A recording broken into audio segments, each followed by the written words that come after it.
It's time for the unofficial 40. Soonerscoop.com's very official recruiting podcast featuring Soonerscoop.com recruiting publisher Josh McCuistion. Get your recruiting fix from the leader in Sooner recruiting.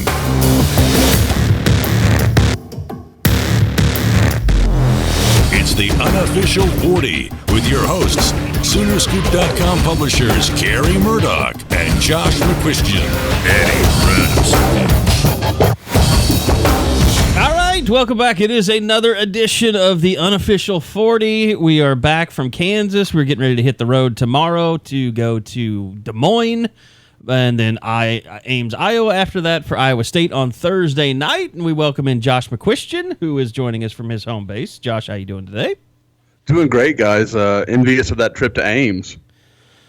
Shut up. Eddie Radosevich and Joe Duvall are here as well. Eddie and Joe just got back from Basketball Media Day. Went for the cookies. Were they good? Always. Yeah. They have the best chocolate chip M&M cookies. Yeah, they do at Media Day, Ever. don't they? And it's only at Basketball Media Day. It's really weird. It's only at Basketball Media. Those are like the only times I see those cookies all year, and I had 2 of them. They were awesome. The basketball team does know how to take care of the media. So, any revelations? No. But it was kind of interesting. It was just weird. I don't know. I don't know if it was weird for you, Joe, but just being around the basketball team and not seeing Buddy, Isaiah, and Ryan Spangler out talking or, anything to do with the program. So it was really, really strange. And it's going to be really strange, I think, once the season starts even, that they're just not there anymore. Yeah, it's a weird transition feeling. You're not quite sure what this team is yet. You're so used to the identity being Buddy Hield, and then you have Isaiah Cousins and Ryan Spangler, and then Jordan Woodard at the point. That was your core, and now it's just, you have Jordan Woodard's back, but then a whole lot of unknowns and new faces. And, it was kind of almost exciting. You could see the guys knew that each and every one of them were going to have more opportunities, and they all kind of had an excitement to them, which was nice. Were you guys big Breaking Bad fans? Oh, yeah. Oh, yeah. You want to hear something I did on Ryan Spangler one time? Would love to. He sounds just like Walt Jr. from Breaking Bad. Ryan Spangler does when he talks. And does he? Yeah. Here, I'll give you an example. Here are these, both of them back to back. Hey, can you call me like in 2 minutes? Thanks. Bye. 2-game tournament this week. Focus on the first one. And we were wondering if you could do us a favor and buy us a 6-pack. I think it's a little bit of both. They run the shot clock down, and then get shots they want. They run the offense well, so they get open shots. He does. Ready to give up. What if you gave up on me, huh? All their big guys that come in are great. They're athletic. It's a Bridge Creek You can't let them beat you. Let them get easy shots. You gonna finish apple juice? You're supposed to drink it. The nurse said you have to stay hydrated. It's fun to battle with them. I lost some today. I'll work on that. Try not to let them get easy baskets like that. That's awesome. He does a little bit. I'm sorry you couldn't hear that greatness, Josh. But yeah, he sounds exactly like Walt Jr. Don't have him anymore. It's a sad day. Sad realization. Where is he? Japan? China, Japan. I think he signed a really good deal somewhere. Oh yeah, he's making good money. I think it is Japan. Maybe he's rooming with what's his name? Who's Amath Mbai. Oh, yeah. Isn't he over in Japan? I think he is. He should room with Tuco or something. Ooh, Tuco Salamanca. Tuco would be awesome to room with. You would be dead. You'd be up all 5 day. minutes. Tight. Oh God. All right. By the way, so is Christian James? Is he all the talk? Is it basically? Yeah. Is he capable of stepping up to be your leading scorer? Yeah, I asked Christian James. I said, you probably have the biggest shoes to fill in the entire country. Do you feel that pressure? And he seemed confident. He said, I'm never going to shy away from anything. But then one of the things I really, really like about Christian James that people might not know is that he is incredible on the defensive side of the ball. And when I asked him, I'm going to do something later because I asked a few guys, who they take their game after. He said Kawhi Leonard. Christian James did. I thought that was a very telling answer to kind of his mentality and how he approaches the game. I did like how Lon kind of forced him in last year. Yeah. You could tell he was like, this is going to be our guy. We have to, even in the final, even in big games, on the stretch run to the Final Four, they were forcing him into the game, just kind of like, we need this not to be too big for you next year. It's going to be a little different, I think, in that, everybody's so used to OU being the perimeter team, throwing up a bunch of threes. And one thing that I did think that was interesting talking or listening to Lon Kruger talk was they're really going to try and, I don't know if pound the ball inside is the right term, but they are going to use guys inside. And I think that you're going to see a little bit of a advanced offensive style of play from Kadeem Latin and maybe even Jamuni McNeese. So yeah, Latin. I have to see that. I mean, before I believe that. I mean, with him, the potential is definitely there. Just what me and Joe saw from practice, though, the one time that I think we went, you did see him trying to step out, shoot a little bit more, and get his back to the basket a little bit. But yeah, I agree with you, Kerry. It's going to be something that we're going to have to kind of wait and see. And I think that everybody that expects this team to I guess I don't know if there's anybody that expects this team to be back in a Final Four situation this year, but they're still going to be a good team and a reason to get down to the Lloyd Noble Center. It's going to be a very competitive team. Joe, was there were guys playing the disrespect card, being 6 in the Big 12? No. And not being in the top 25? No, none of that. It was a lot of the, we don't pay attention to that stuff. Why worry about that stuff? Yeah. Not even care about that stuff. Whatever. Which, those guys are thinking, we just went to a Final Four. Why are we not in the top 25? We're in the Final Four last year, but we're not in the top 4 of our conference this year. Come on. But they didn't put out any of that. They did all the right things and said the right things for that. All right, so welcome to the podcast. There's your basketball talk for the day. As I said, Josh McQuistion joining us as well. I actually put up a thread on the board. I wanted to we've never really taken questions during the podcast, so I appreciate everybody. We got a lot of questions in a really short amount of time, and a lot of people have recruiting questions, which is great because we'll let Josh talk when we talk recruiting. Because I feel like, Josh, we just make you sit there all the time. It's kind of like, I just get to come out of my cage for a little while, stretch my legs, and then I go back in and have to be quiet for a little while.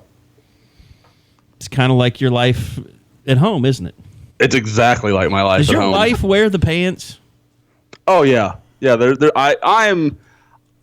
I'm just not that guy. Like I guess I don't get wound up enough to be the one that has to steer the ship. I've noticed on Facebook, you get dragged out to, happy fun Sundays and stuff with the family, and you're always taking pictures and, oh, here we are. We made it to the beach. It's our fun day at the beach with the family. You'll notice how often I'm not in those pictures. I'm like, let me take it. I'll take the picture. I don't want to. Lainey and Tiffany can do that. I have no interest in being the star of those pictures.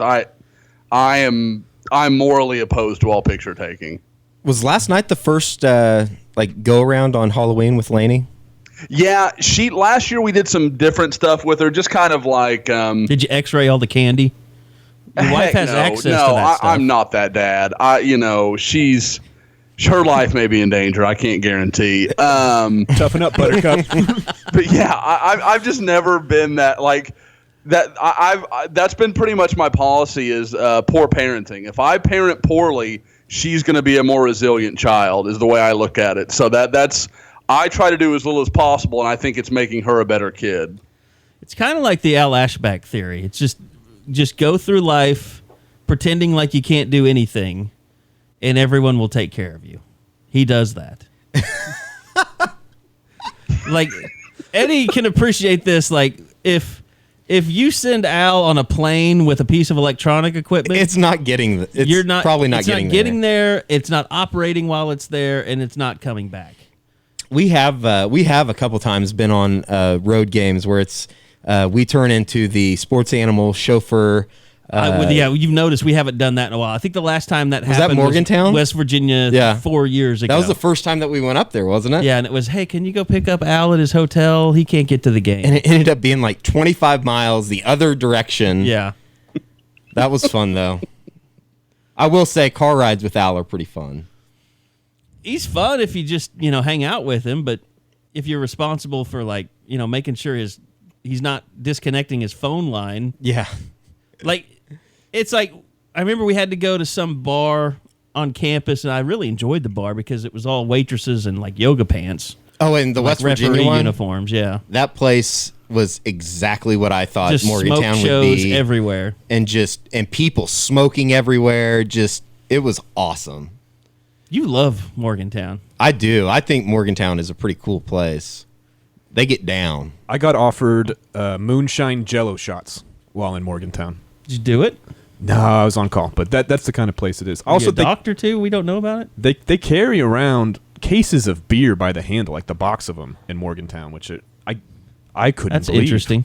So what, they just pop one open and drink it, and then when it's empty, they just go to another one? That's what I saw. They were like literally 5 people in a row in a train walking down the street, just all holding their own 30 rack of whatever with a hole cut out of the top. Oh, I see. They're carrying the boxes. Yeah, like and a then they cardboard just, box. yeah, I've seen that. They just reach down in there. And they get didn't 'em. want to get a cooler. They didn't want to mess with any of that nonsense. Straight from the gas station to the field. Well, it's usually cold enough to where you don't need a cooler. West Virginia is everything that I would think it is as a college town.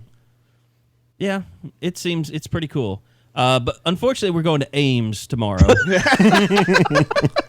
That's true. Actually, I think like Ames is outside pretty cool. the stadium, it's pretty cool. Like people are getting down outside, and there'll be a huge crowd. That place will be sold out tomorrow night. Yeah, it's a reason to drink on a Thursday. There will be people out there, especially in Iowa. And like when we went to the Insight Bowl and in Oklahoma played Iowa, those people were insane too. Like people from Iowa are just insane. Do you remember trying to drive into that parking lot, and it was like our media parking at the Insight Bowl was like in the middle of Iowa's fan parking, fan tailgate parking, and we literally had to dodge.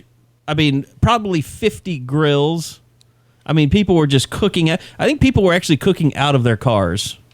They might have been. It was awesome though. They were on the radiator. They were nice people. Oh yeah, but they got down. Yeah, I mean, you guys think about it. If it's cold and it's isolated, what the hell else do? You drink. Like I mean, it's not coincidence that you guys are talking about West Virginia and Iowa and it snows as a lot places in Iowa. where they party hard. Find someone to stay warm with for the night. Exactly. Well, yeah, and West Virginia invented moonshine because it's so desolate. They're the inventors. Like, we need something more powerful than anything else out there. Let's just drink pure alcohol. If that's a night game, we might have to look into a Scoop HD tailgate edition. I've got no doubt on Carey. Eddie, Joe, are you guys moonshine? Have you been down that road? I've drank it before. I don't think I've ever tried it. I've done it like Everclear, but I don't think that's the same thing. I honestly have never. I mean, I'm just I know I have the reputation of Mr. Whiskey or whatever, but I've never had like real moonshine. Like, there's the stuff you can get, the peach flavored crap at the liquor store. I've had that stuff, but I mean, like real West Virginia moonshine, no, never had it. I'm trying to think where I had. Oh, we had it at that Rivals Publishers Conference at one time. Yeah, but that was at a restaurant. I guess that wasn't technically moonshine. Well, that was in Atlanta. Oh, that was in Atlanta. That's right. That was the first 5-star that we ever had. And they served moonshine with our dinner. Yeah. But I don't think restaurants could serve legally like real moonshine. I'm trying to think. Oh no, the proof would just be way too high. Yeah. There's no way you could legally sell that. I need some liquor commission or whatever. I had a buddy that did some oil like coal stuff out there, and he brought some back, and that was, I mean, literally, like you hear that could take the chrome off a bumper, like it's got that kind of punch. It's crazy. All right. Well, we're going to Ames. I told you guys we put all these we put up a post telling people, hey, ask us some questions. We're getting ready to do a podcast. We've never really done that before. The best question I've seen so far, I haven't updated. I mean, people are really bringing these in quickly. Okay, let's talk about this one first, because I don't know what the hell is going on in Tennessee, but it seems like it's a mess. And now, did this start like Jalen Hurd's uncle or handler or something went on a message board to say that he's leaving Tennessee and going to go play another position? His uncle did. I mean, it's reportedly his uncle, and I expect like not a handler thing, like actually his uncle. So he put something up on some message board. It got screenshotted, and then it got kind of put around everywhere. And then I think Hurd just went ahead and went through with it because, I mean, at that point the cat was out of the bag. And that was like on Sunday night when that happened. And then Eddie and I are sitting at Bob Stoops' press conference. He's right behind me videoing, and I hear Butch Jones on my phone announcing that he's transferring. Like, it happened within 24 hours. There's nothing like a good Tennessee meltdown. They're pretty good. And it's a full-blown meltdown. This makes 4 in a row coaches that they've had a rough ending with, right? Fulmer, then Kiffin, then Dooley. Yep. And now they have Butch Jones. It's a nice... and Butch Jones is really the only one that has, got them excited about recruiting and got recruits excited. And it seems to me... I think Kiffin would have had a good class, wouldn't he, if he hadn't have bolted? Well, Kiffin got Bryce Brown, who was the number one guy in the country that year. He got some pieces, but he didn't put... and obviously he wasn't there very long, so it's not like he had a lot of chance to build consecutive groups. But yeah, he was doing pretty well, and then he jumped for SC, and then the wheels came off, and then they hired Derek Dooley, and it just completely fell apart. And the first question I saw on the board that piqued my interest is, what are you hearing on Jalen Hurd to OU? And my first thought was nothing. My second thought was, I don't really like Jalen Hurd as a running back all that much. The upright style... Yeah, he's. He's got a lot of talent and ability, and there are things about him to like as a football player. Mainly, though, that he's just fast. You know what he is. He's not someone you're going to get and expect a whole lot more to come out of him. He's somebody who's, like you said, he's an upright runner. He's a straight line guy. He doesn't have the wiggle of a guy like Kamara on that team, for example. No. He's not too dissimilar, as we were talking about a little before the show, of like Rodney Anderson. And I kind of thought, well, if Anderson, for some reason, he can't come back because of his neck, they might look into it. But he's a good receiver out of the backfield. And now, you're hearing he might play receiver at whatever school he goes to. So I don't know exactly. I'm not hearing anything with Jalen Hurd. Well, in that post that I'm talking about, that uncle, he talked about whatever school Jalen was going to go to, tied in with something he really wanted to look into. So I got to give the kid credit for knowing what he is. He's not an NFL running back, but with his big frame and his athleticism, he could do something else. Guys that move like that with his size, those aren't hard. Those aren't easy to come by. So that's similar to Trey Burton out of Florida, right? Who plays tight end now for the Eagles. It would be something like that, yeah. But he'd sit out for a year and then have 1 year. If he goes major, yeah. Because he can't go I that could see JUCO him route. going to This has Arkansas State written all Tennessee over it. Martin or something. Yeah. Yep. Can he graduate and leave early? And do that, or Has he been out if that's available to him? He's a true junior though, so he's not. He would really have had to do his coursework on a pretty accelerated rate. Yeah, Deshaun Watson's doing that. And somebody asked him, is that going to be the new future of guys graduating in 3 years and leaving early? And Deshaun Watson said, I don't think so, because it's really hard to do. So, you're right. If it's just a junior, I would doubt it.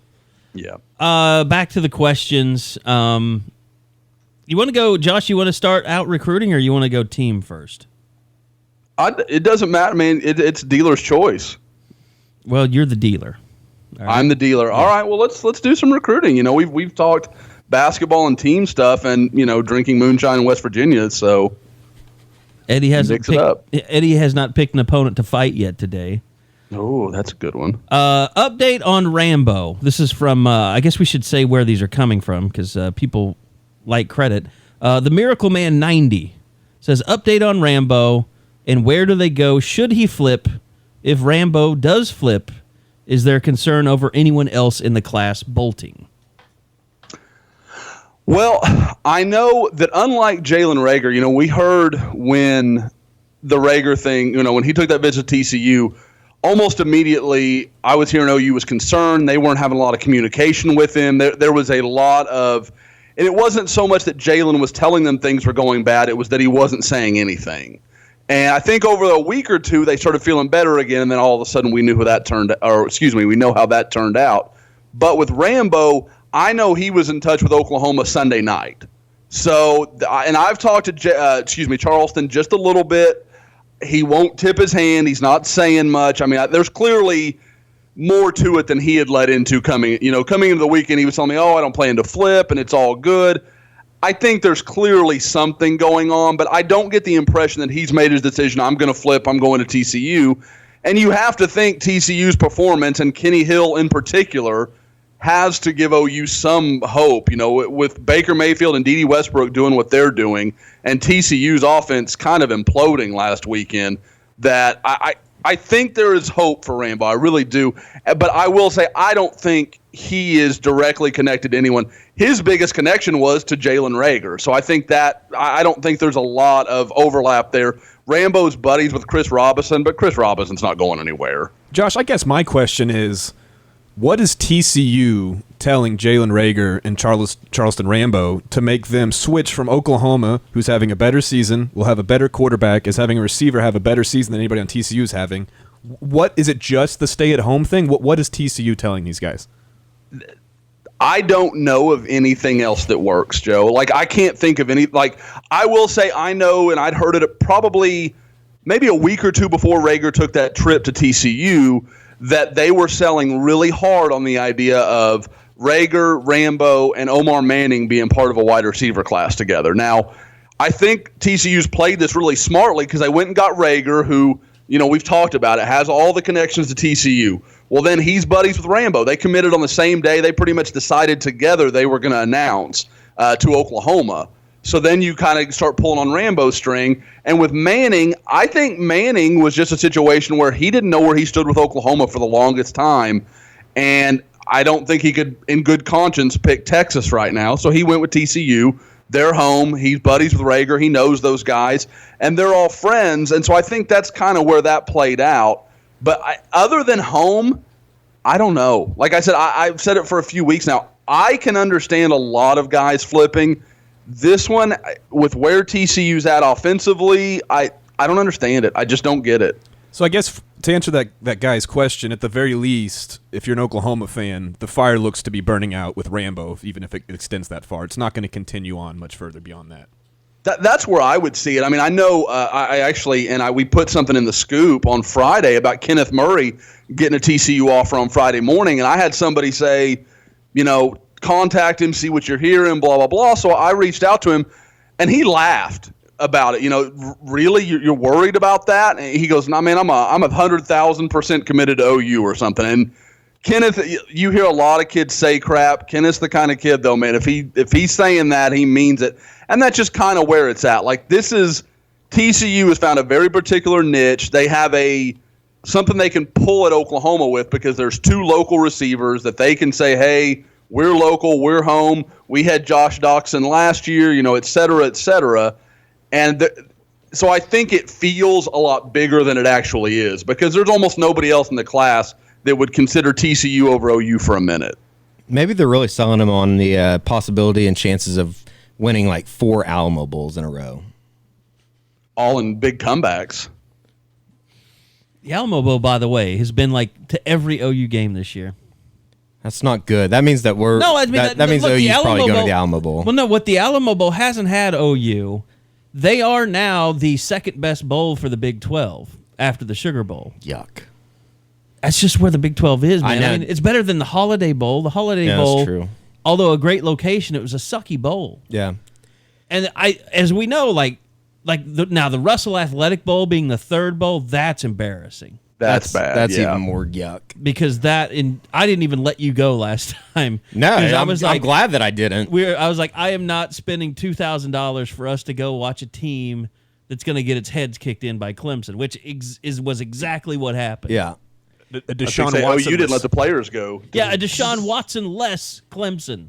They still kicked their heads in. That was a gross game. And Can anyone even name Clemson's quarterback that night? What was that guy's name? Oh shoot. It was some sort of Cole, Chad or nice. Cole or it was a Cole. Was it Staub or something like that? That's close, Joe. Then his dad played Clemson. That tells you where that dude was. Yeah. I think he was their third string guy too. Yeah, his TD interception ratio was 1 to 3 or something before playing in that game. Well, he would have had to have been because wouldn't that have been the year that Chad Kelly got booted off the team? That sounds right. Then he went to East Mississippi and then ended up at Ole Miss. What was Chad Kelly's rapper name? Cole Stout. That's the kid's name. Cole Stout. He had just a career day. The Seth Deege type day, if you will. Yeah. His only career day. Oh, that's right in line with most quarterbacks when they play the Oklahoma defense. They find themselves having a career afternoon. I don't know why it is that I'm waiting till the podcast starts to start answering questions on the board. And Eddie knows the story behind this, and it's like, okay, Sooner 55. I think we all, Josh, he knows this. Like, we've been kind of oil and water for a long time on the boards. Like, he seems like a nice enough guy. He's very inquisitive. He loves to ask questions, and that's what we want. You know, for people that love the site so much, they yell at us. I mean, I consider that a win. I know people are like, that's a weird thing to say, but you know what? If you like our site so much that you hate me, I'm willing to say that's a win. You're a bad cop. That's your job in this world, is to be bad Sooner cop. 55 asked me about Gabe Campbell the other day, and this was on Monday. So it was yesterday. God, that seems like a week ago. Yeah. And he said, ask Bob at his press conference if Gabe Campbell is still on the team. And so I'm just going to tell the story on the podcast. And I just kind of tried to answer. Eddie knows, like, the situation. I said, Eddie, he wants to know. And I told him what happened. I said, I can't really give him an answer yet, but I've looked in. This is kind of how everything goes. Like, nothing is ever, I think people think everything is just like, if you need to know something, you ask something and then you get the answer. It doesn't always work like that. It never works. It never works like that. Josh, you can attest to this in recruiting. It's like, why isn't this kid coming to campus, or why did he choose another school? There's never a easy answer. And if there is, no one's going to buy it. I mean, it's not like, well, he liked that school better. I don't want to cuss this early, but it's like BS. There has to be something else behind it. What was it? And on the Gabe Campbell, like, Eddie noticed that he wasn't even dressed out. I didn't even see him Saturday. Didn't see him Saturday. And so Bob finished his press conference, and I snuck over to him. I said, hey, Bob, I just had a quick question. It wasn't really press conference worthy. I just wanted to find out if Gabe Campbell's still on the team. And Bob said, yeah, he's still on the team. Like, kind of like, that was his base default answer was yes. Like that's kind of weird. Hey, that you're Bob, even how's your asking. day going? Yes, it's going. And yeah, it really was. Like, that's a strange, like, you could see the wheels spinning, like, yes, he's still on the team, as he was wondering, like, okay, why is Kerry asking me this? And if I'm asking, that's the thing, like, if I'm asking him a question, he knows I probably know something, which I didn't in this case. It was just a simple question, like, is Gabe Campbell still on the team? And he's like, yeah, he's still on the team. I said, okay, well, we just didn't spot him on the field on Saturday. And he looked at me and he said, you know what? Because it's you, I'm going to double check and I'm going to get back to you. And so he hasn't double checked or gotten back to me yet. So it's one of those things like, yes, I think he's still on the team, but that also shows you that he's really not in the plans. I mean, and I think that's ultimately what everybody wants to know, because you're down so many defensive linemen. If the head coach, if there's a chance that you're so little involved in what the defense is doing that I can make a coach question whether he might still be on the team or not, like, that says something about how soon you're going to see Gabe Campbell on the field. I think there's also this idea that, which I know that sounds really bad, and I don't want to. I'm going to tell you, you're a jackass if you try and make a big deal of, why doesn't Bob Stoops knows about his own players? Like, that's what I was just getting ready to say. There is very little doubt that I think it was Greg McElwain, or not Greg McElwain, but the Florida coach. Jim McElwain. Jim McElwain. He didn't even know his kicker's name, his starting kicker's name, when he was at Colorado State. Well, and it makes me question, like, all these poor, like, everybody was so happy for Devin Montgomery after he scored the touchdown. Like, they know that kid. Like, everybody knows that kid. Mm-hmm. Like, he's a scout team player. You can tell everybody likes him. The coaches like him. Like, when they used to have the red room and we could go in there, we could see, like, scout team players of the week on the wall and stuff. I guess that's up in the red room now. I would imagine that I'd take a gander at it every once in a while. Okay, I would imagine that Devin Montgomery has been a scout team player of the week, maybe multiple times. I don't know about this year, but I know that there's been a lot of. Kenneth Mann was one of the scout team players of the week early in the year, and he's getting PT right now. Yeah. Well, I mean, of course, Ryan Broyles was scout team of the year when he was suspended. But what I'm saying is, I'm trying to make up a long way of saying, there are definitely kids on that team that none of the coaches know who they are or what their names are. They are a number on the practice field. Well, it's like Mike Gundy called Ramon Richards number 18 for like 2 years, and now he's his best defensive back. Yeah. They didn't even know how to pronounce Samaje Perine name correctly on signing day. I mean, this is a lot of people in their personnel to know about. It was Dana Holgerson, who I don't think he knew his kicker's name, or they'd never talked before in person. We haven't even talked about Samaje Perine. Even Cale Gundy, his own position coach, recruited him that whole time. Look, there are details that I don't think we could understand. Certainly, fans not understand, and all the stuff, Josh, that coaches have to do. Like, there's a reason Nick Saban has such a huge staff. It's because he can't have his finger on everything, and there's a reason OU's staff has been getting bigger and probably still needs to be bigger to this day, Josh. Oh, yeah. You add in, you guys are just talking about team stuff. When you add recruiting and scouting and, not only just, and when I talk about scouting, people always think, oh, recruiting. No, you're scouting your next opponent. You're scouting yourself. You're doing all these other things.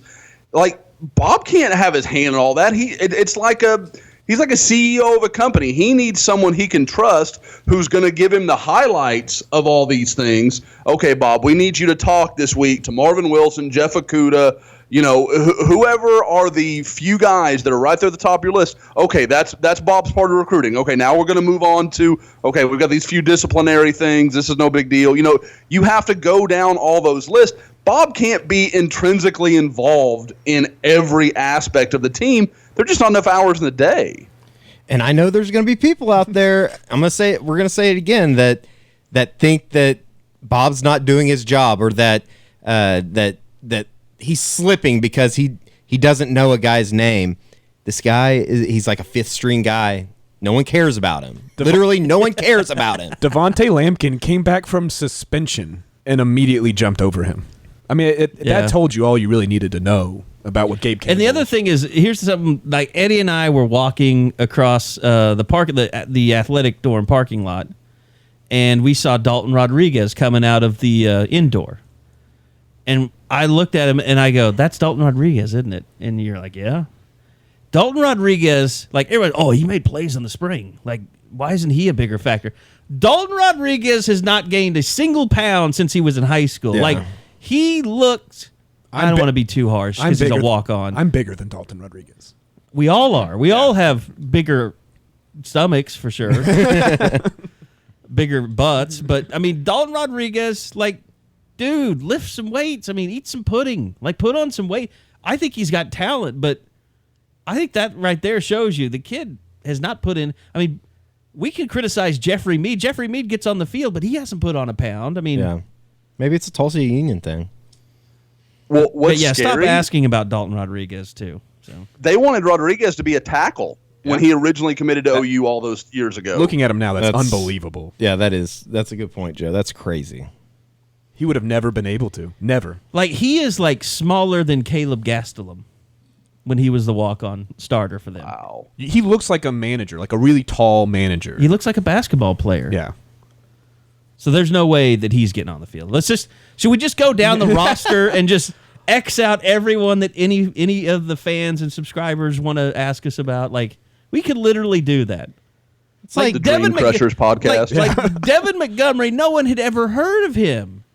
And, like, he gets on the field and scores a touchdown his first play. And then everybody's like, oh, we love Devin Montgomery. Like, who the hell is Devin Montgomery? Oh, just wait for them to have a bad quarter on Thursday night. Joe Mixon can't break one loose or something. There will be somebody on the board out there somewhere that thinks that Devin Montgomery is a better option. I could see that happening. Breaking news, he's not. Is this going to open up like a whole thing, like for everyone that saw some of these kids play in high school? Like, Devin Montgomery is from Leonardtown, Maryland. Leonardtown, Maryland is where he's from. Is this going to turn into, I saw Isaiah McEntee in high school, and he's a lot better than Devin Montgomery. He needs to be playing. I understand that a little, though. I think I was that guy back when I was a member on the board about Bo Blankenship at Norman North.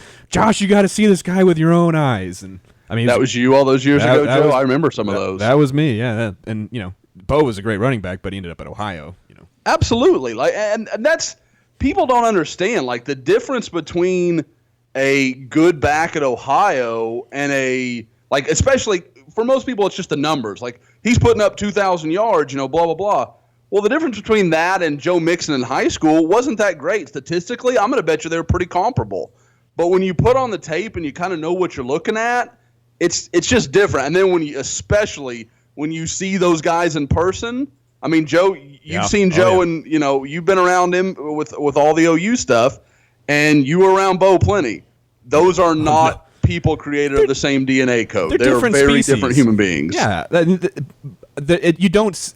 I said this when I started working with you guys. We started going to camps and stuff. I remember the first camp I went to, I was almost in awe. I was like, man, look at all these great athletes. And I think all three of you to a T said, just wait. Just wait till we get to Atlanta. And wait till you do the 5-star challenge. And then you'll really start seeing what some great athletes look like. These are just a bunch of white kids from Kansas City. I went through this with people in the media, like Stephen Parker and Dylan Stoner? The safety for Tulsa Union. Dylan Harding. Harding, yeah. Who is now out of football, but Dylan Harding had monstrous stats compared to Stephen Parker. And I remember Bill Haston of the Tulsa World, like, basically, and we work together now at the Sports Channel, but we didn't then. He comes up to me in the press box one game and he's like, I want you to tell me why Stephen Parker has all these offers and Dylan Harding doesn't, because Dylan Harding's a better player. I was like, well, he's a better high school player, but Stephen Parker's ceiling is much higher. And it really was hard. He was a guy that he's watched football his entire life. And, we talk about it now and laugh about it, but that's a perfect example for me of, a kid can be a great high school player. I mean, I think Charlie Kolar will be able to be a good college football player. He's getting to be a better high school football player because of the way they're using him at Norman North. But would he be a great player at Oklahoma? I don't know. Josh, the first thing that I'm thinking about now is a couple weeks back you quoted a Max Preps tweet, and it was talking about like the top 3. I forget if it was the top 3 players at each position or what it was, but it was like, I think you quoted it and said something to the effect of, this is the difference between really, really good high school players and a 4 and a 5-star kid. Do you remember what I'm talking about? I think it was the top 3 statistical guys, like passing touchdowns, rushing yardage, and like receptions. And I literally went through the database, and they're all 3 in areas that, especially guys putting up those kind of numbers, if they were big-time prospects, rivals would know about them. These weren't guys from nowhere Idaho that maybe we just didn't see. Mm-hmm. These were guys from like Los Angeles, Pittsburgh, places where scouts go. I don't think any of the 3 of them were even in the rivals database. And they were all seniors in high school. And, I did a little I did some research on each of them, and it was, they're looking at Bethlehem or, like stuff like that. That's great. Don't get me wrong. I'm not putting down the small schools to these kids. I think those are great deals. But at the same time, people don't understand the difference between being a great player and being a great prospect. It's not the same thing. The 6-foot, 250-pound defensive tackle may be a great player, and he may be a better player than Marvin Wilson is right now. But Marvin Wilson is 6'3", 330 pounds, and is still figuring out what he's doing on the football field. Mm-hmm. When he knows all the things that he's going to be a lot better than you are. Just based on the video that I cut up that you shot from Friday night, it looks like he's starting to figure it out a little bit. That was as dominated as I've seen him. Twice last year, and I've seen him now twice this year. And you were with me that first game, Eddie. He's just gone to a different level, man. I mean, he's really unblockable. And I was joking. Our old buddy Brian Peroni was there, and we were talking about the center that he was lined up against, who was probably 5'10", 210 maybe. Mm-hmm. And you're like, what did he think? Because this was their last game. Houston Christian, the team Wilson was playing, it was their last game of their season, for the seniors, obviously their career. Yeah, that's crazy. And you're like, what is he thinking? Like, knowing all week long, I've got to face this guy. And it was from snap one. Like, Marvin, it was like swatting a fly. Like, the kid was not stopping him. He wasn't slowing him down. Marvin was there was a small speed bump before he got to the quarterback. Well, he's in good company. Marvin Wilson's done that to a lot of people. And he's one of those guys when you watch him, when those clips you're talking about are just unbelievable. He's one of those people you watch him play and you start to think, is he playing against freshmen? Is this like a JV clip? Who is he playing against? And then when you realize he's actually playing against some decent competition, you're thinking, wow. You can't believe that there are human beings like that. Am I the only one that thinks it's really strange, too, that however high schools in Houston already done with their season? It's November 1st. Well, in their case, they're a private school, so it's a little bit they play different. a little different schedule. Like, yeah, and I think if I remember right, maybe this was because they're always planned to be this off this week because this is the private school league that they play that pretty much runs between Dallas and Houston. Their championship game is this weekend. Josh, can I? So go ahead. I was just going to ask, since you were there watching Marvin Wilson play, did you get any kind of feel, any new buzz around his recruitment? What's going on there? What kind of things did you come out of that hearing about Marvin Wilson? I'm curious to know. Well, I talked to a few people, and one that I thought was seemed very well connected. I talked with his mom a little bit, but obviously, you don't. She's watching her son. She's not trying to talk too much about that kind of stuff. But I talked to a few people, and like I said, one that I thought really was pretty tuned into what was going on, and the two that came up were Ohio State and Florida State. But it came with the same thing I've been talking about for months. I don't see Marvin going that far away from his brother and his mother. And that's something that's not from me. That's literally this source talking to me. And so then, again, we keep coming back to that same stuff. Who's he going to stay by that's close, that has a good, steady coaching situation? Like, there's no one that he's been serious about, save for A&M and OU, and his the seriousness of his interest in A&M has been highly debatable for a long time. And I got to think, having a coach, if you're Oklahoma, you have a coach, the dynamic guy, and Calvin Thibodeau from Houston. I just got to think that, and I think if anything, just Oklahoma still being in the discussion after he visited the Ohio State game, I think it's probably good that Ohio State now doesn't look like some unbeatable, world-changing team, and they've kind of come back down to earth. Florida State has not had a great season. They got killed by Louisville. It does seem like they're riding the ship a little bit. But I mean, Ohio State and Florida State are probably the only other teams outside of the SEC right now that can boast about how many guys they're sending to the league. And that's probably the only advantage that they have. And, I mean, remember, he was there last weekend when he saw Florida State lose to Clemson. So, I mean, now, obviously, Florida State played a good game. It wasn't – yeah, you're starting to wonder if schools aren't going to allow him around. But, yeah, I mean, and I know the other big one of the schools we're talking about, he'll visit Ohio State for the Michigan game. So, there's a pretty good chance that he'll watch him lose in that game, too. Well, I've kind of started this thing because there's so few guys left to cover anymore, where I'll see a game on, like, I think Thursday night it was Cal and USC, and I'm like, guys, pull for Cal on this one. There's a few guys that USC could, affect OU's recruiting on, so pull for Cal. In that game, people, I don't care if you don't like Jim Harbaugh, root for Michigan. There's almost no connection to Michigan and OU recruiting. There is several guys that Ohio State and OU are involved with. I don't know how any person can breathe that's breathing right now could pull for Urban Meyer over Jim Harbaugh. And I'm not much of a Harbaugh fan. Is it either. Just because he brought a glove to the game the other night? No, I'm saying I like Harbaugh over Urban Meyer. I'd cheer for Harbaugh's team. They're both awkward dudes. Yeah, but at least Harbaugh. Harbaugh's at least a little bit real. I feel like Urban Meyer is just such a fake guy. I almost said a cuss word, but don't say the F word. I almost did. I will. You will make me go back. There are going to be no F words on this podcast. You'll make me edit for the first time. Dad's going to punish us. You'll sit out the next podcast. We'll pull this podcast over. So, okay. I think that's enough Marvin Wilson discussion for one podcast. This question came up. Jay Marthers, he said, is that Blankenship kid from Notre Dame on the team or not? And to be honest with you, I haven't thought about Grant Blankenship since the start of the season. And Josh, you've got information on him, I know, lately. Yeah, and to be fair to a couple of our posters, a guy named Hemmingstein, notably, he's asked me about him in the chat for, I don't know, about a month. And I keep saying, I need to do that, And I just kept forgetting. And I finally, there was a thread started even before this one where they asked about it. And so I checked in with a few people.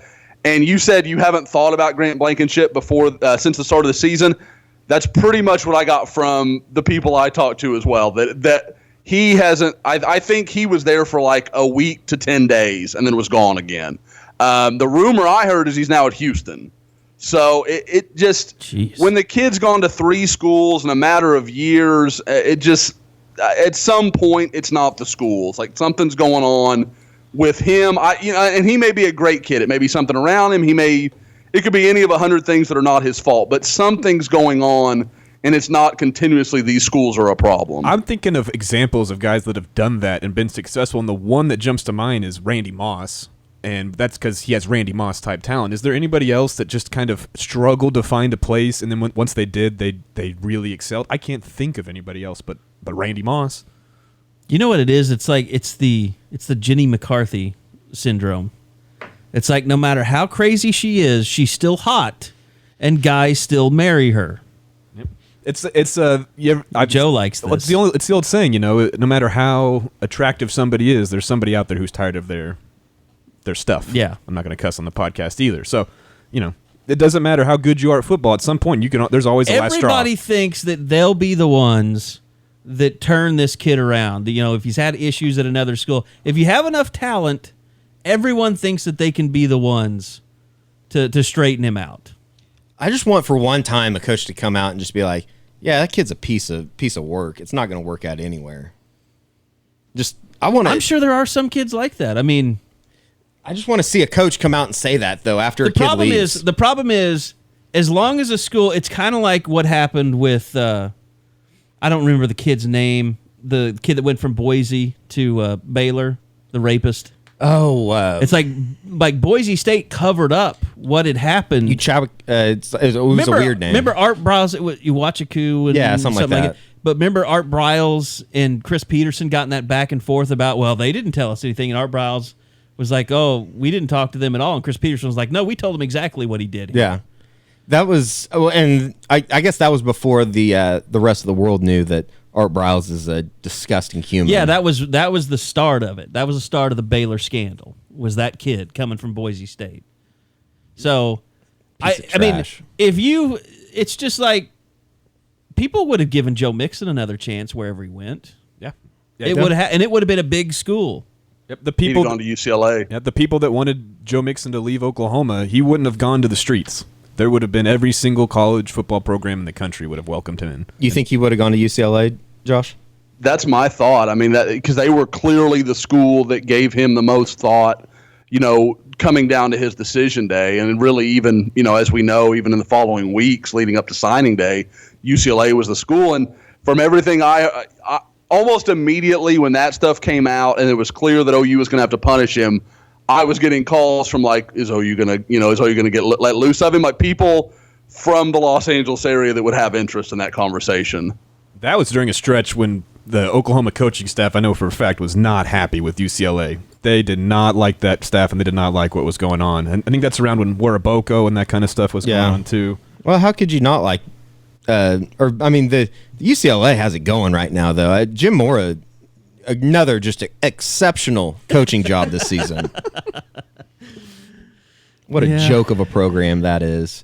Jim Mora Jr. he's a grade A loser in my book. It is. I mean, that's a program that's just like cursed. I mean,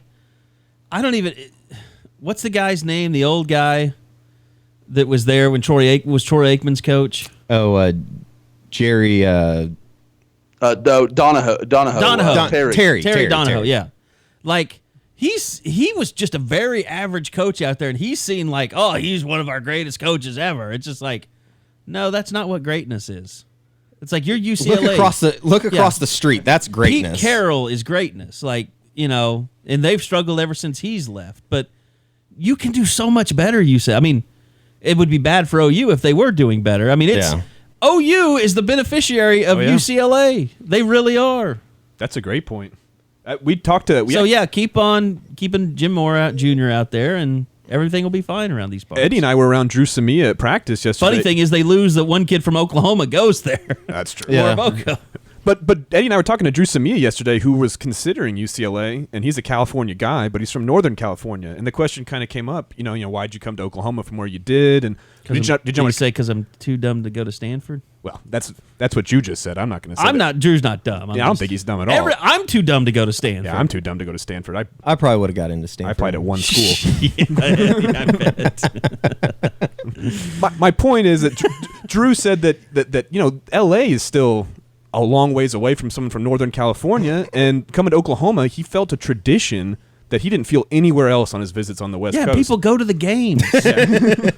I mean, have you ever seen the Rose Bowl when they're playing It's just a different world.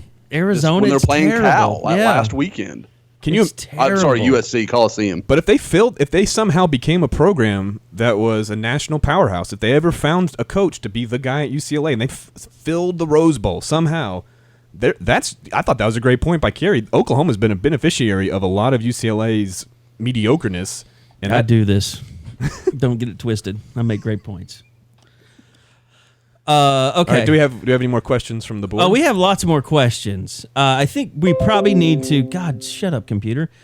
We probably need to switch it because we're running out of time here to team stuff.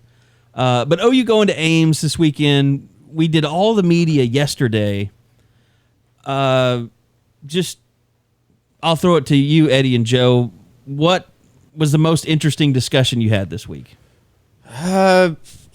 In one day. I mean, it was just a weird day just because everything was just in one day, as you said. But I'd probably say the most interesting thing, gosh, off the top of my head would probably be, I don't know, just probably Lincoln Riley and talking about this has kind of been something that he's gone through before in preparing a game plan. Yeah, I thought that was really cool too. Yeah. I think he said East Carolina, three times. He said they played either Thursday or Friday. And that's important, I think. He said he went through his notes. He had old notes from those. And remembered kind of what he did that was good and bad, and the whole staff kind of looked at it, Iowa State does, but Matt Campbell might have done that some at Toledo. Toledo's played on. They played on Tuesday and Wednesday night. Yeah.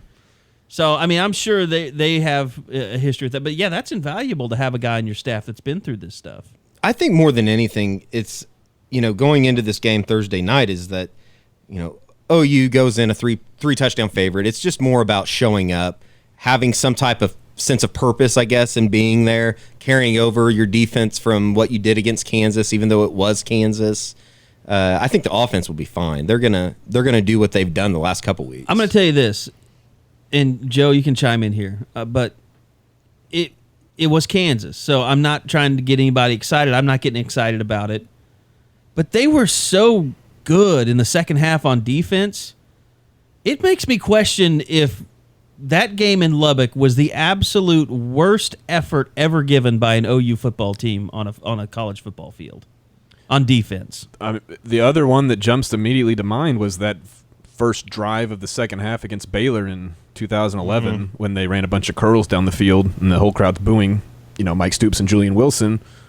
2014 or 20. But that's was that 14? 24. Yeah. Was that was the 8-5 year? That was the Russell Athletic Walmart sweatpants. Wow, it was that close. I mean, that's still those are the two games that come to mind where that happened. But what's crazy about these Mike Stoops defenses... But even that Baylor game, people were tackling. People were running around. You had a game in Lubbock where Jordan Evans, who just had a pick six, that he's better than that. And everybody wanted him replaced with another player. Everybody wanted... And some people still want Ahmad Thomas replaced because he had a terrible game. Jordan Thomas had a terrible game. Jordan Thomas, his game wasn't so bad that he was just getting beat. He just wasn't anywhere in the vicinity, and that's so unlike him. And it's something we talked about on last week's podcast where we said, there's this clamor to get young guys in, which we all understand. If you're going to play bad, might as well play bad young. But we said if you're going to play really well, if you're going to have an elite, or not even elite, but a really good defense, you're going to need Ahmad Thomas, you're going to need Jordan Evans, and you're going to need Jordan Thomas. You're going to need those guys to play well. They're the best chance you have. Right. I know everybody. The answer to everything is replace this guy. If you don't like what you're seeing, replace this guy.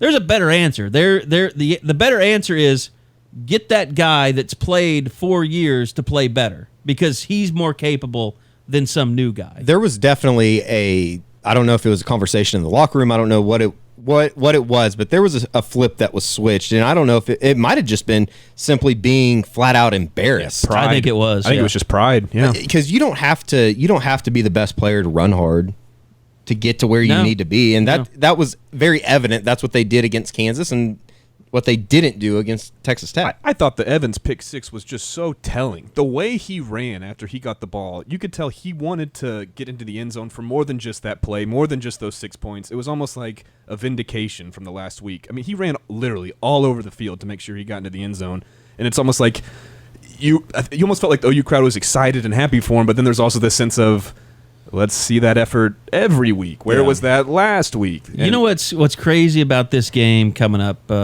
Thursday night is I am legitimately excited. Like, the hype train is rolling so hard for D.D. Westbrook right now. Like, I'm actually excited to see what he does next. Yeah. And I can't say that I felt that way about a player. I mean, Sterling Shepard a little bit, and then he got hurt in that Iowa State game, and then he just wasn't the same. But then you kind of got used to him. But Adrian Peterson, maybe. But what he's doing is just unprecedented.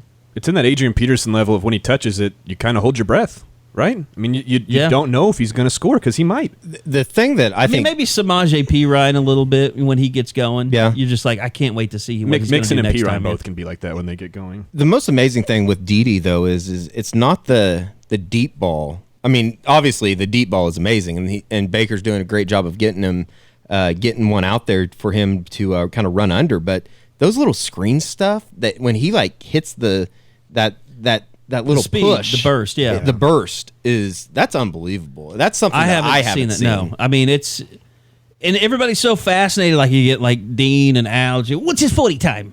Like, you get so fascinated with 40 time. There is 40 time. I mean, like Darren Sproles, I'm sure he has a nice 40 time, but he has a little burst that other football players don't have. Dede kind of has that same thing. There's football speed and there's track speed. And Dede has some of the best football speed. Josh, I don't know if you want to chime in here, but to me, he has some of the best football speed I've ever seen. I agree completely. You get one of those favorite scouting terms is he's quicker than fast. And in Dede's case, it's right. He just happens to run a 4.4. He's still quicker than he is fast, but he can fly. But you guys talked about the little screens. The play that just left me blown away was the toss to him where he was supposed to throw, and then he took the run option on 3rd and 16, a play he had no business getting down to the 1 yard line. Yeah, and he goes for 25. I mean, that was unbelievable. And again, like you said, it was just when he puts his foot in the ground and explodes the next 2 steps. I mean, that's the stuff. Like, when you talk about player and a prospect, you'll have people, I knew a kid that made a play like that in high school. No, you didn't. No, you didn't. Like that. Well, that's the thing. Like, you will see. I've said it several times.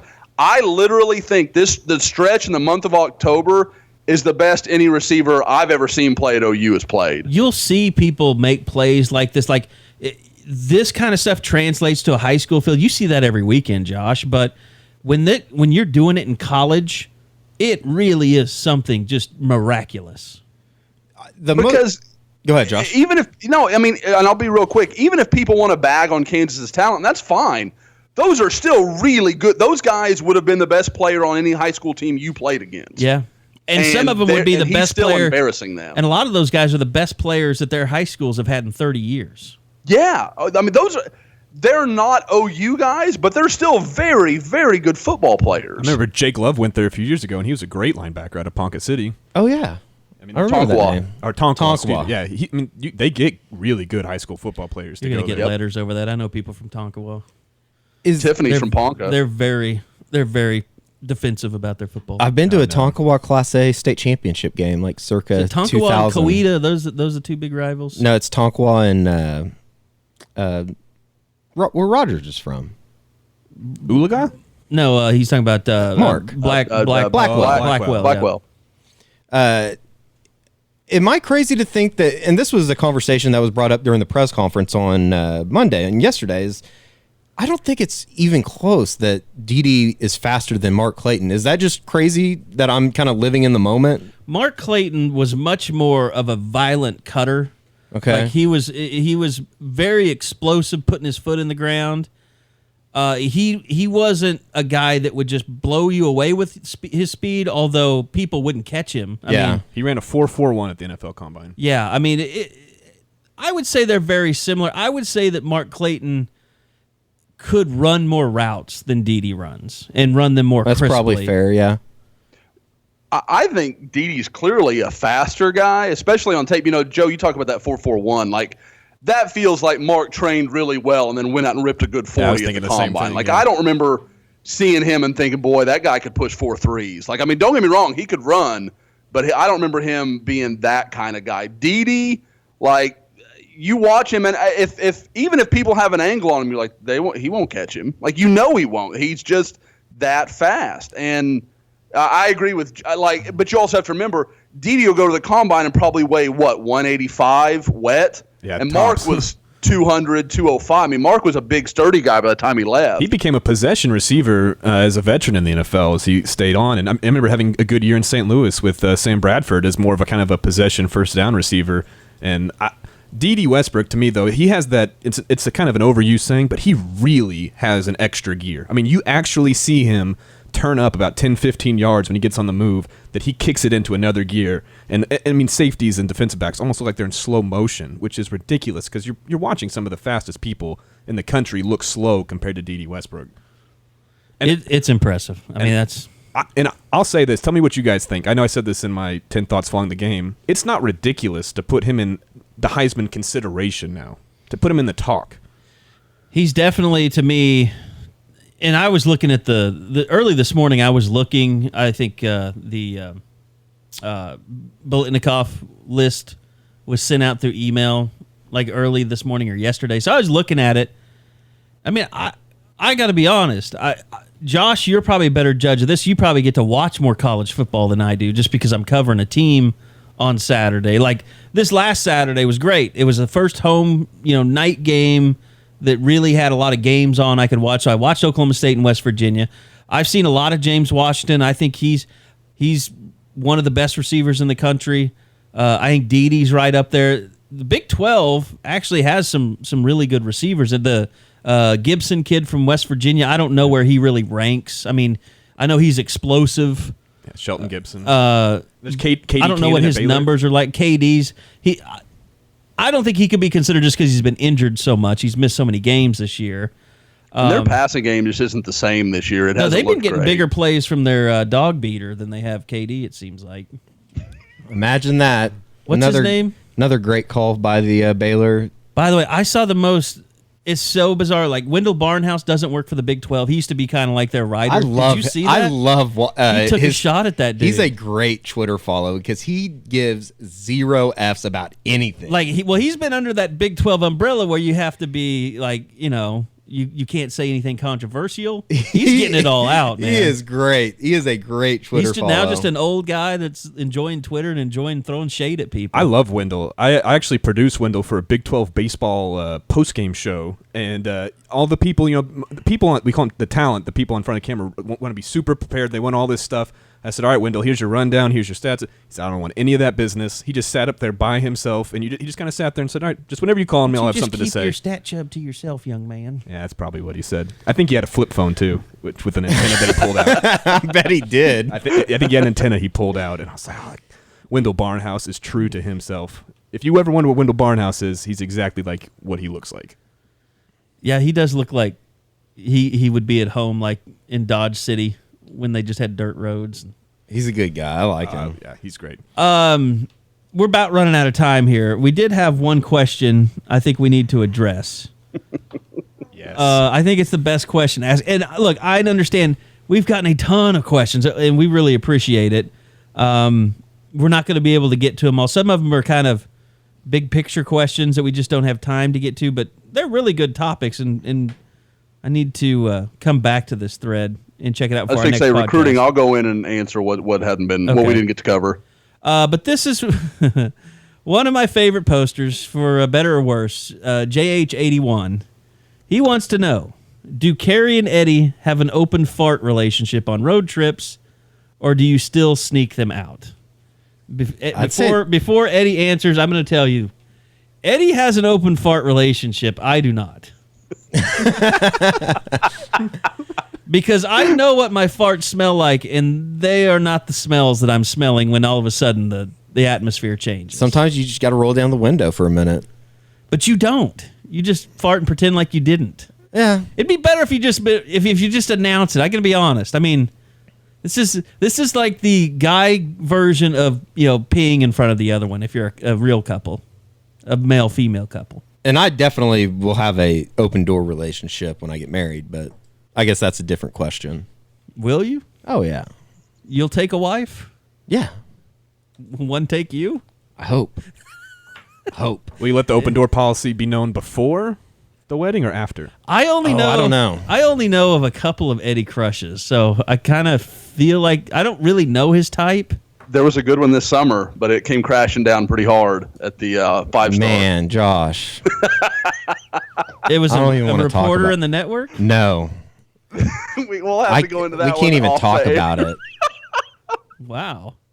Oh, it was fantastic. Heartbreaking. Now I'm really intrigued. You got to give Who a was teaser. she? You know about it. You have to give a teaser. I know about Eddie, it. how much can we put out there and not get I don't into, think any of it. Yeah. Well, I know Anna Kendrick has been a crush. She's really hot. There was Good another one recently that surprised me. I can't remember who it was. It wasn't like a Game of Thrones chick or anything. No.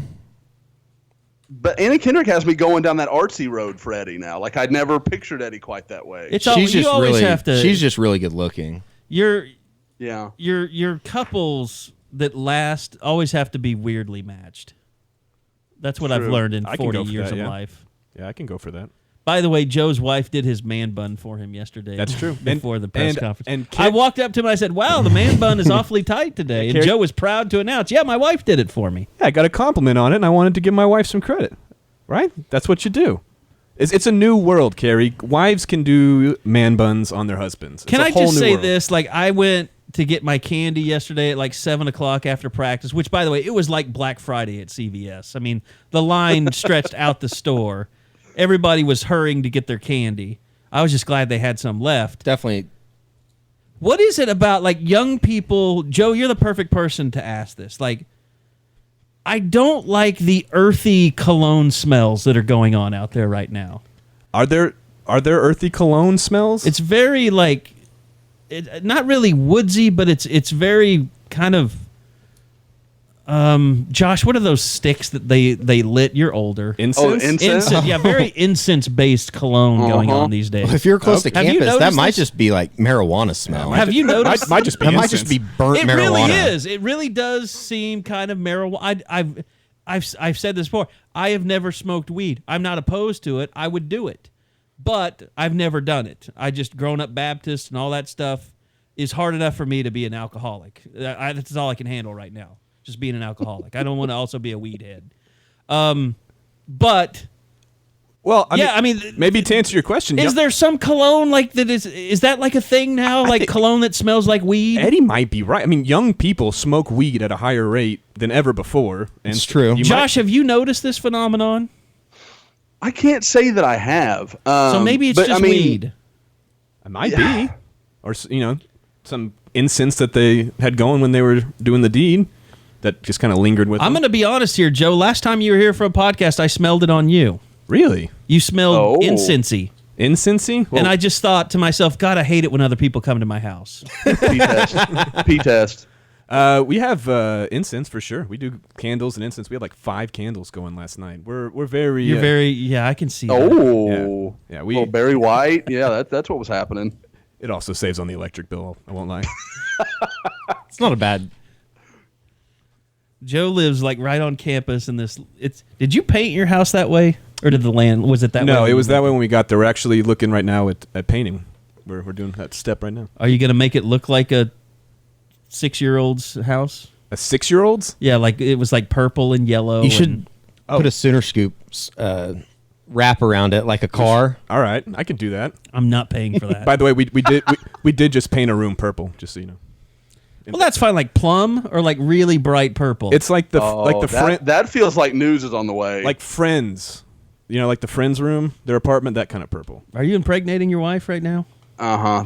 Not at the moment. I think Joe's ready to break some news on the Scoop podcast. That sounds awful. Joe, we're going to have to let you go. I don't want to deal with the kid. I don't want to deal with being responsible for someone that has a kid. We've already got one of those on Sooner Scoop. Yeah, like if this thing goes down, I'm responsible for Laney not getting a toy. I feel like we all live vicariously through Josh. As the other married man, I have to ask Joe a question that goes back to the start of this whole thing.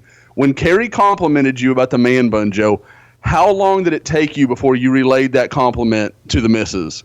Oh, I told her right when I got home. Immediately. Exactly. Right when I got home. Mm-hmm. Yep. That's the whole, and Joe, and maybe you don't know it yet. That's the whole reason you gave her credit, so that you could go home and win brownie points, because I told him, honey, I told him it was you. You did that. I didn't outkick my coverage for nothing, Josh. Hey, I'm with you. That's fine. We know what we're doing. Mm-hmm. Joe, I can all of a sudden, between you two and your talk here, I can see that, I can hear that Lonely Island song in my head. You know what I'm talking about? I just had The Akon sex. Yeah, the Akon one. And it feels She put a bag on my head. Still counts. I know I have that on my computer somewhere. Josh can't hear it though, so it doesn't matter. All right, I think that's enough. I think we've. It's a short week. Yeah, we're over an hour 10, so we're done. We're heading to Des Moines tomorrow, which we will then go to Ames. Eddie has a big game tonight. Jake Arrieta is on the mound. I think I'm going to for start you. drinking after this. Are you? Yeah. You should Yeah. probably do that. It's almost I happy hour. assumed you already had. Eddie has promised that he's going to drink on the plane all day tomorrow. I'm If gonna there's see a if I game can move 7 my tomorrow seat. night, I will be having a screwdriver in the morning. Oh, a good altitude drunk. That's Yeah, hard to Eddie's not beat. going to have to drive all day tomorrow because I'm going to pick him up after the radio show because we're flying out like at 11. So, yeah, you could just start drinking in the morning Be tomorrow. a rocky 48 hours. Make sure you follow. I hope you win tonight. I really do. I do too. Not 'Cause just because it will be- Saturday was just such a dark day in my life. It's a good thing it's a night game on Thursday because I see you going to bed about 6 a.m. Wednesday night. If they were to win in a game Win 7, or lose. it could You'll just be happy or angry. it could be a really passing out. fun night in Des Moines if they're playing in game 7 tomorrow night. You and Ryan Aber and Bob Prisbillo all going to watch the game together. You're all Cubs fans. I think so. That's the plan, at least. If they lose, Eddie, who are you going to hate? Like, who? I want you to predict the GOAT or depending on how you look at the GOAT. I would say right now it's Baez is trending down for you. Yeah. It probably just depends on how they lose tonight. Like, if Arrieta goes out and get lit up tonight, I'll probably hate tweet Jake Arrieta tonight. It's probably going to happen. So, Is he on Twitter? yeah. I wouldn't mess with that guy either, by the way. Dude, He could play. He knows all about he looks like Joe if Joe took better care of himself. He knows all about We'll never know what that looks like. He knows all about TCU winning Alamo Bowls. Jake Arrieta? How so? He went to TCU. Oh, that's right. Oh, yeah, that's right. Forgot about that. All right. Well, good luck, Eddie. Thank you. Need Appreciate everybody listening to the podcast. Make sure you go rate us on iTunes, on Stitcher, on Google Play. I don't know if you can even rate us on SoundCloud. But we'll have this out for all you guys. I noticed this, and people have said something about the audio levels going up and down when they're in their cars. I did kind of notice that when I drove around in my car the other day. So I'm going to try and work on some of that stuff eventually. So I think most of it is just us not talking directly in the microphones at times. So we're trying to do that a little bit more. But I do understand what some of you guys are talking about, so I'll take a look at that. Make sure, if you're not a subscriber, man, go subscribe. $10 a month, great information, especially this time of year. We're going to be going all the way through the season, all the way through February and recruiting and then summer. So there's never a bad time to join, but right now is definitely the perfect time. So, Josh, any last words before we let you go? No, like I said, I think it's going to be a pretty interesting next few weeks. I think there might be some new offers go out. I think, especially on the defensive line, you're going to start to see some things starting to shake out a little bit more, probably over the course of this next month. We just got through a podcast without a cusser. Shit. Don't. Yeah. There you go. I knew. I was trying to do that. Yeah. I wanted to have one shit in there, so now we got two. Any predictions real quick about Thursday night? Anyone want to say OU's in trouble? I think it's the exact opposite. I think it's going to be. Yeah, I think it's going to be like 60-10. Iowa State's going to limit possessions. Okay, it'll be 55-10. Okay. I mean, I think Oklahoma's going to score 50 to something points, close to 60. I don't know how that offense slows down. And offense has been good on the road. That's one thing we talked about this week. You really can't predict that they're going to crater on the road. I mean, they've been great everywhere on the road. Would it be more surprising that the defense is the story as opposed to the offense just having another... Like they win 24-21? No, like they win everybody's 10-7? No, that like they win 45-20 and the defense plays really well. Look, if they get another defensive touchdown and special teams touchdown, it will be like 50-10 or 50-17. I'm just kind of interested to see what... I don't know. I really don't know what to expect I do think Ames. you'll still see the rotations. I know people were asking about that. You'll still see Caleb Kelly, and you won't see Capri Doucette in the first half because of the targeting. That will be... and if you listen to Mike Stoops' audio from yesterday or the video, watched it on the board, that if somebody were to get hurt early, that's not good news. No. You got to avoid Capri the Doucette out. And I thought it was interesting, too, that, and I know we're going long here, but Mike said that he didn't like Curtis Bolton being on a down lineman. Like, he was like, yeah, I saw that and immediately regretted it, basically. I immediately regret this decision. Should have called a timeout. No, he shouldn't have. All right, that's going to do it for us. Thanks for listening to the Unofficial 40. For Josh McQuistion back in his home studio, Eddie Radosevich, Joe Duvall, Joe Duvall. We didn't even talk about Amani Bledsoe, by the way. Joe Duvall, I am Kerry Murdoch. We'll see you guys next time on the Unofficial 40.